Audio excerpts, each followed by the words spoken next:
All right, hello once again. This is Jeff Scott of Rankin Technical College.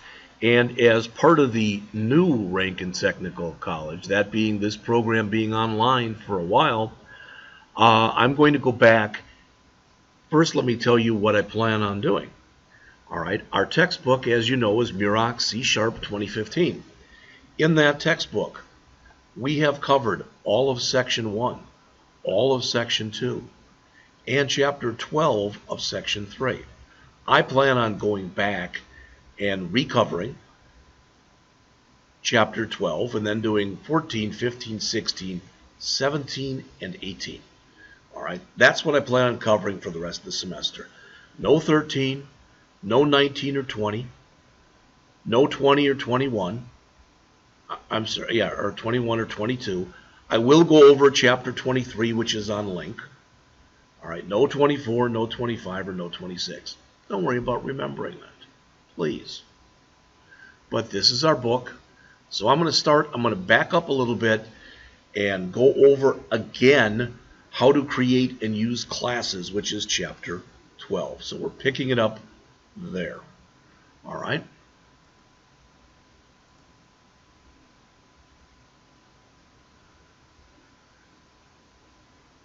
It says, given the specs for an application that uses classes with any of the members presented in this chapter, develop the associated app. All right. Use the Solution Explorer and the Code Lens feature to browse classes in the solution. Not that big a thing. Use class diagrams and the class details window to review, delete, and start members of a class in a solution. We'll look at that.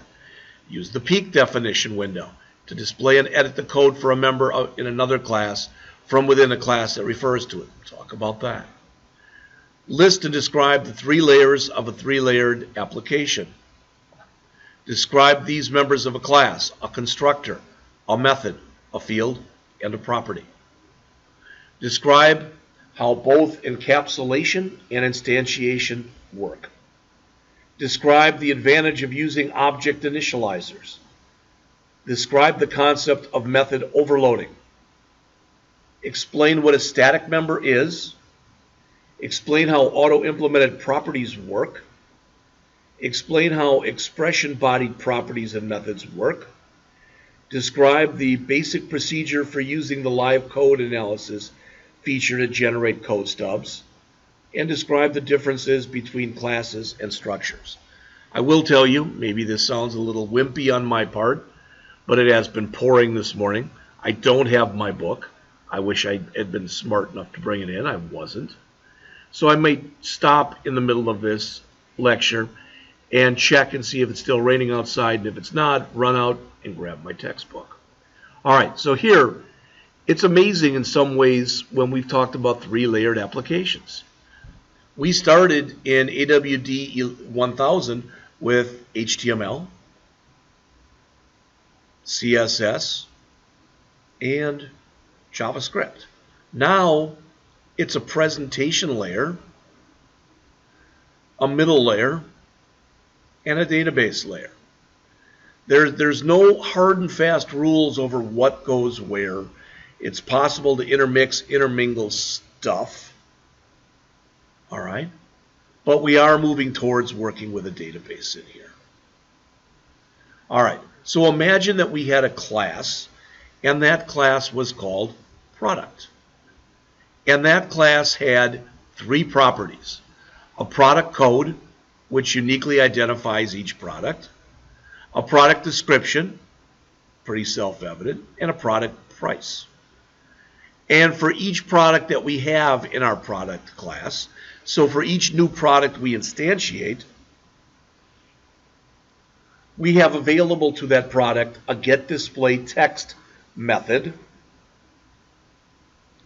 which will return a string that has the code, followed by some kind of a separator, a description, followed by some kind of separator, and the price. That separator could be a blank space, a comma, a line feed, a tab. It could be something else. All right. We're going to have 2 constructors for this product class.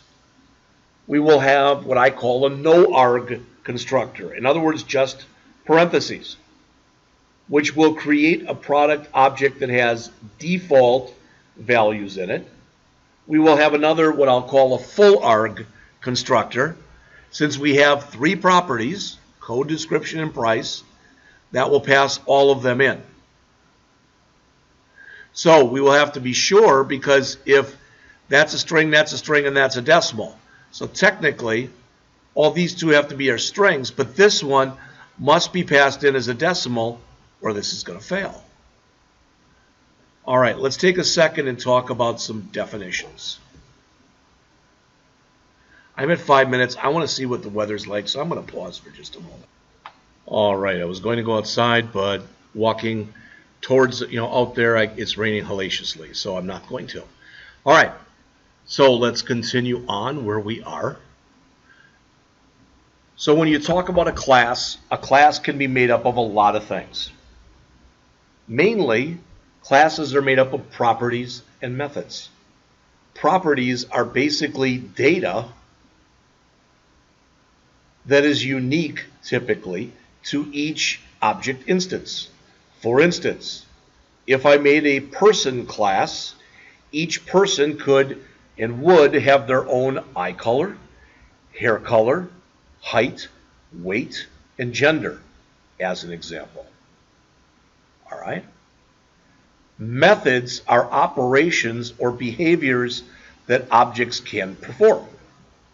Again, with a person, it might be eat, sleep, walk, talk, etc. A constructor is a method, but it's a method that gets executed whenever you create or instantiate a new object.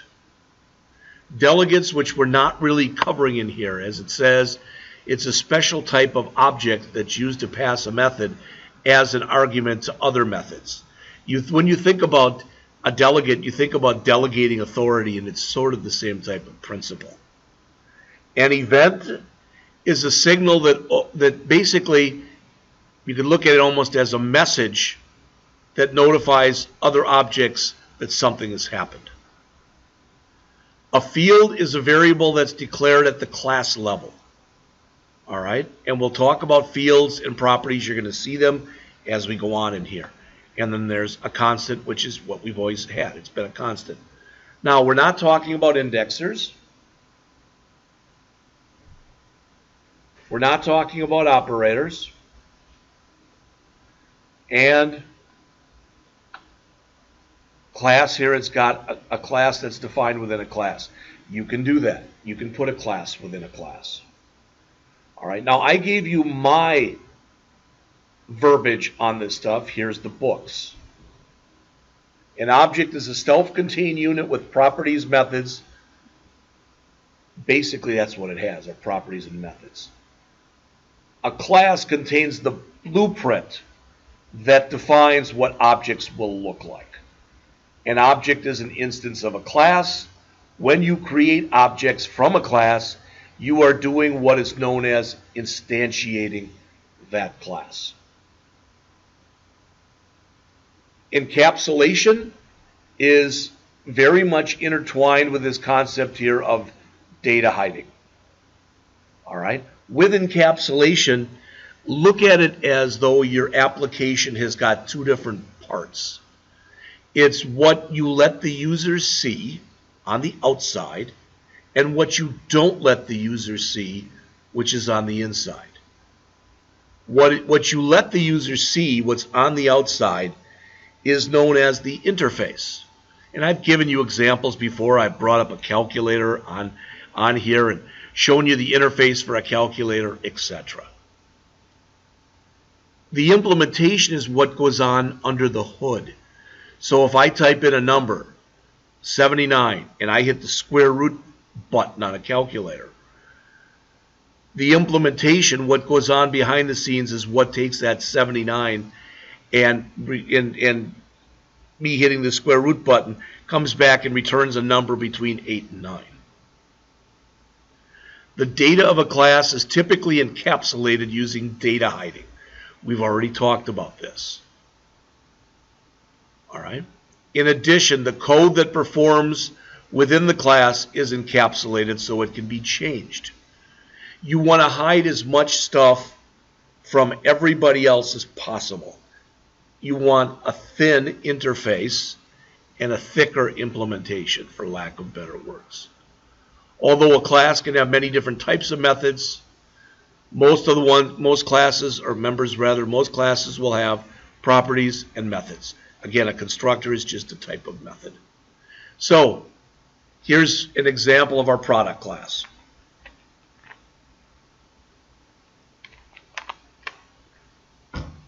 Here we are defining our variables.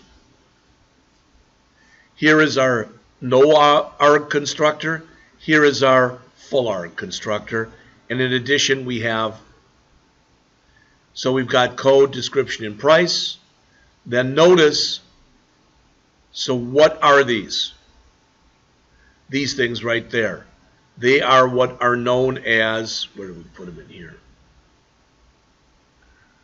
I want to use the right verbiage. Those are fields. Those are variables declared at the class level. So these are fields. When we go back and not redeclare them, but kind of set them, so to speak, so there's the code, there's the description, and there's the value. All right, those are properties. So these, all right, right here again are our fields, and these are our properties. It's not that you have to memorize that, but you at least hopefully will understand it. All right? Okay, this is our GetDisplay Text method. So it's going to return the product code plus, the separator again could be a comma, a tab, a line feed, whatever. The price, which we're doing a two-string and we're putting it in currency format. Remember, it's decimal by default. This will put the $, commas, a decimal point in two decimal places, and then our description. So here's a couple of objects. You're setting the codes, you're setting the descriptions, you're setting the prices. All right. So notice you are declaring where it says product, product 1, comma, product 2. There you are declaring two different product objects. You are not instantiating them. You are declaring them. They have a value after that first line of null. In the second and third lines, and fourth, I guess, with that 5650, there you are actually instantiating. So this right here is calling, and this one they're calling that second constructor. And they're saying that's the product number, that's the product description, product price. Product number, product description, product price. You can also do this using what are called object initializers. Some people say that doing that is much better because it's much more self-documenting. Now, that's the good news. The bad news is it's more code for you to write. All right. So here's the dialog box for adding a class. We've looked at this before. You've done this before. Here's the starting code that you would get. So we're creating an application called product maintenance. All right, and we've come into that product maintenance application and we're creating a new class named product. So again, there's our field declaration.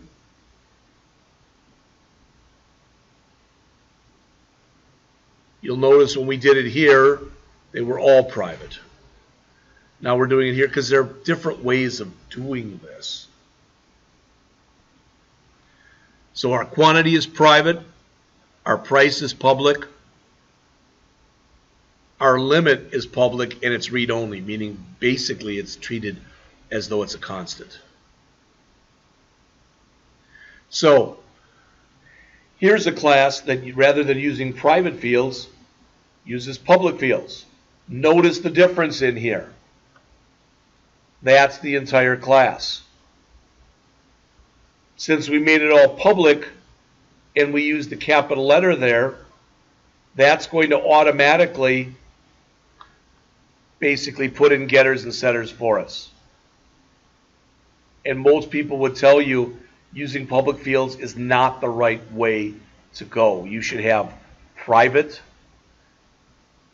fields and then make them public variables later. And if you said, okay, Jeff, I understand what you're saying, why? I guess to tell you, because that's how people do it, is a crummy answer, but it's the answer I'm going to give you. All right? Now, when you do a getter and setter, you already know that we can do it just like this. Get, return code, notice capital, lowercase, and here code equal value. We could have also done this as an auto-implemented property and just said get set. Could have said public string code, then get set in curly braces. Here is a read-only property, meaning there is no set. It's also possible to have a write-only property with no get. All right. This slide, believe it or not, is one, in my opinion, is one of the better ones in the chapter. Why? Because what it shows us here is that when the when the class property is on the left-hand side of an equal sign, it's a setter. When the class property is on the right-hand side of an equal sign, it's a getter. When it's a setter, you are changing its value. When it's a getter, you are taking its value and typically copying it into something else. All right. So we've already looked at this one. There's not really, much to say other than when you look, we're talking here about overloaded method. What's the difference between these two? The difference is what's in the function signature or method signature, which is what's in the parentheses. They both are public. They both return a string. They're both called display text. In one case, we're passing in the separator we want to use. In the other case, we're passing in no separator. So we're creating for our separator a comma and a blank space. So in the first case, if we call this one, now we're passing in our separator, which would mean in this first case, we would want there to be a tab between each field. In the second case, we're not passing in anything, so it's automatically going to delimit each field at the end with a comma and a space, except for the last field, of course. And IntelliSense can figure out which one it is. All right. Again, talking about a constructor with no parameters. You can see what it looks like right here. I call it a no-arg constructor. And there is a constructor with 3 parameters. That is a full-arg constructor. Just like what we did here, where we've overloaded the method called GetDisplay Text, so have we overloaded our constructor here. Here's a constructor with no arguments that does nothing. Here's a constructor with 3 arguments, where we take the arguments that are passed in and we assign our class variables to those values. So we'd have to pass in a string, and a decimal. Here's yet another one where we're only passing in a string. So we've got a parameterless or no arg constructor, a full arg constructor with 3 parameters, and a 1 arg constructor.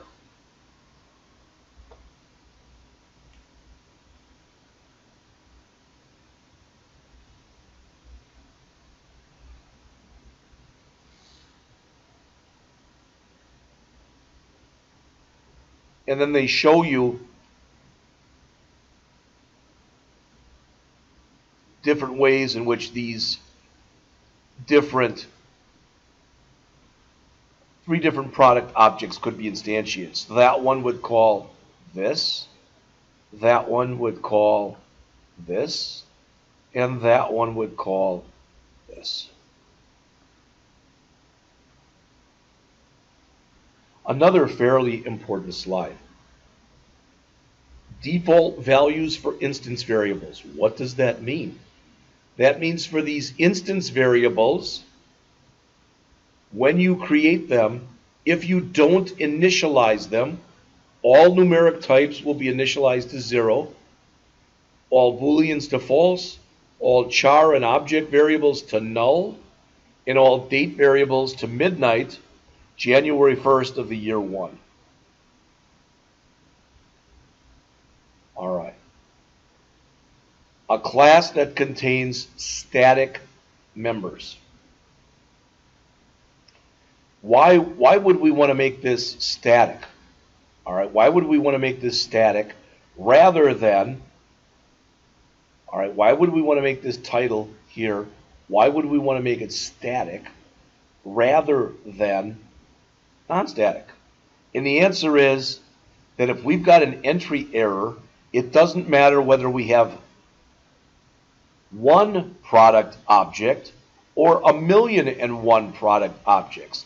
An entry error is an entry error. So we're going to, by making it static, two things happen. One is that's going to be shared by any and all members. And two, you don't have to create the actual object or instantiate the class itself. You can just start using it.